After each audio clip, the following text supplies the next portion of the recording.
กับสบายดีพ่อแม่พี่น้องมื้อนี้ก็มาพบพ่อกับบ่าวเรือนเช่นเก่าเช่นเคยเนาะมื้อนี้ก็บ่ได้ไปใส่อยู่เฮือนคือเก่าทุกคน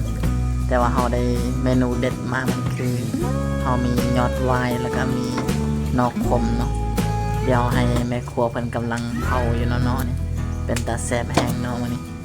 เฮาจะเฮ็ดอยู่1เมนูเนาะก็คือเมนูตำแจ่วยอดวายแล้วก็จะกับอันเผานอกคมเนาะว่ามันจะเด็ดจะแซ่บส่ำใดเนาะเดี๋ยวไปติดตามชมนำกันเลยว่าเขากำลังเผาอยู่น่าจะใช้เวลาประมาณนึงเนาะคนที่นอจะสุกแล้วก็นอกคมจะสุกเขาก็จะได้ปอกพอเขาตำยอดไว้เขาจะตำเอาเฉพาะตัวยอดอ่อนทางในเนาะเพราะว่าบางส่วนก็อาจจะกินบ่ได้มันเป็นยอดมันส่วนเป็นที่แก่ๆมันก็จะกินบ่ได้จะหยาบเขาก็จะปอกเอาแต่ตัวอ่อนๆแล้วก็มาตำใส่เป็นเจลเนาะไผ่หมักเผ็ดก็ใส่เผ็ดหลายไผ่หมักเผ็ดน้อยก็ใส่เผ็ดน้อยเนาะแล้วส่วนนอกคมมันก็จะเผาให้มันสุกประมาณนึงแล้วก็จะเอามาปอกกับเจียวยอดไว้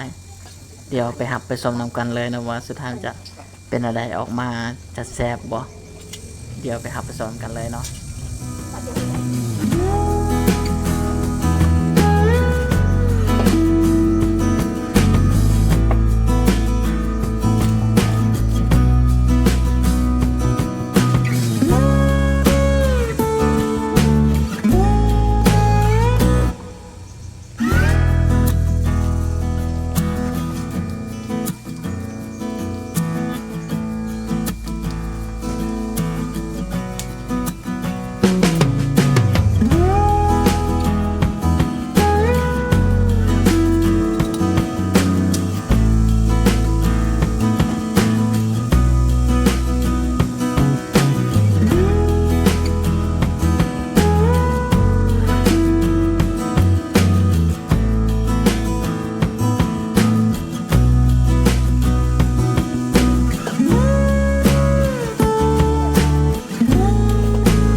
หนึ่งคลิปนี้